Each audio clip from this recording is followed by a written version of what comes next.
Hi hello friends, എല്ലാ കൂട്ടുകാർക്കും പുതിയൊരു റിവ്യൂയിലേക്ക് സ്വാഗതം. അങ്ങനെ കല്യാണിന്റെയും കിരണിന്റെയും സന്തോഷങ്ങളെല്ലാം തന്നെ രാഹുൽ ജനലരികെ കൂടി നോക്കി കാണുവാട്ടോ.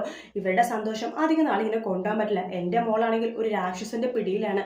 അവന്റെ കയ്യിൽ നിന്ന് അവളെ രക്ഷിച്ച് എങ്ങനെയെങ്കിലും കിരണായിട്ട് ചേർത്ത് വെക്കണം, അത് എത്രയും പെട്ടെന്ന് ചെയ്യണം എന്ന് രാഹുൽ ഇങ്ങനെ മനസ്സിൽ വിചാരിക്കുകയാണ്. അങ്ങനെ രാഹുൽ നോക്കുമ്പോഴേക്കും കല്യാണി യാത്ര പോകാൻ വേണ്ടി തയ്യാറാവാട്ടോ. കല്യാണി ഡൽഹി പോവാണല്ലോ, അതും ഒറ്റക്ക് പോവാണ്.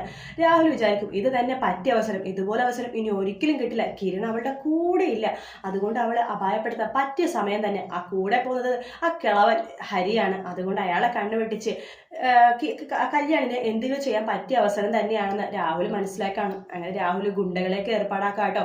ഇങ്ങനെ ആ പെണ്ണ് പോകുന്നുണ്ട്, ആ പെണ്ണ് പോകുന്ന വഴിക്ക് തന്നെ അവൾ അപായപ്പെടുത്തണം. പിന്നെ അപായപ്പെടുത്തുമ്പോൾ ഒരു കാര്യം പ്രത്യേകം ശ്രദ്ധിക്കണം, എപ്പോൾ നോക്കിയാലും അവള് മുടിനാലിടയ്ക്ക് രക്ഷപ്പെട്ടു വരാറുണ്ട്. ഈ പ്രാവശ്യം അങ്ങനെ സംഭവിക്കരുത്, അവളുടെ മരണം ഉറപ്പുവരുത്തിന് ശേഷം മാത്രമേ അവിടെ നിന്ന് പോരാവൂ എന്ന് ഗുണ്ടകൾക്കൊക്കെ പറയാണ്. അതൊക്കെ ഞങ്ങൾ അത്രയേ ഉള്ളൂ സാർ എന്ന് പറയാണ്. അതെ, അവൾ മരിച്ചു എന്നുള്ള വാർത്ത മാത്രമേ എനിക്ക് കേൾക്കാൻ പാടുള്ളൂ എന്ന് പറഞ്ഞിട്ട് രാഹുൽ ഫോൺ കട്ട് ചെയ്യാട്ടോ.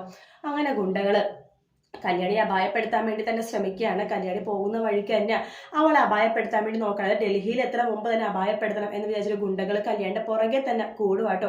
പക്ഷെ നിർഭാഗ്യം എന്ന് പറയട്ടെ, കല്യാണി എന്തായാലും അപകടപ്പെടില്ല. കല്യാണി അല്ലെങ്കിൽ കിരൺ, ഇവരിൽ ആർക്കോ ചെറിയൊരു അപകടം മാത്രമേ ഉണ്ടാവുള്ളൂ. എന്നാലും രാഹുൽ വിചാരിച്ച പോലെ മരിക്കും കാര്യങ്ങളൊന്നും ഇല്ല.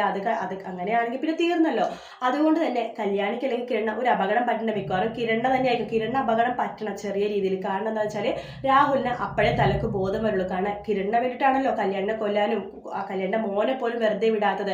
അപ്പൊ കിരണിനെ അപകടപ്പെട്ടു എന്ന് പറഞ്ഞു കഴിഞ്ഞാൽ രാഹുലിന് എന്തായാലും നോവെന്നുള്ള കാര്യം ഉറപ്പാണ്. കല്യാണിക്ക് വെച്ച കിണിയിൽ മിക്കവാറും കിരൺ വീഴാൻ തന്നെയാണ് ചാൻസ്. എന്തായാലും രാഹുലിന്റെ പ്ലാൻ പൊളിയാനുള്ള എല്ലാ സാധ്യതയും കാണുന്നുണ്ട്. അപ്പൊ ആ ഭാഗമാണ് നമ്മൾ നാളെയും മറ്റന്നാളേക്ക് ആയിട്ട് കാണാൻ പോകുന്നത് കേട്ടോ. വീഡിയോ ഇഷ്ടപ്പെട്ടെങ്കിൽ ലൈക്ക് ചെയ്യുക, സബ്സ്ക്രൈബ് ചെയ്യുക, കമന്റ് ചെയ്യുക. മറ്റൊരു വീഡിയോ ആയിട്ട് വീണ്ടും കാണാം. അതുവരെ ടേക്ക് കെയർ, ബൈ ബൈ.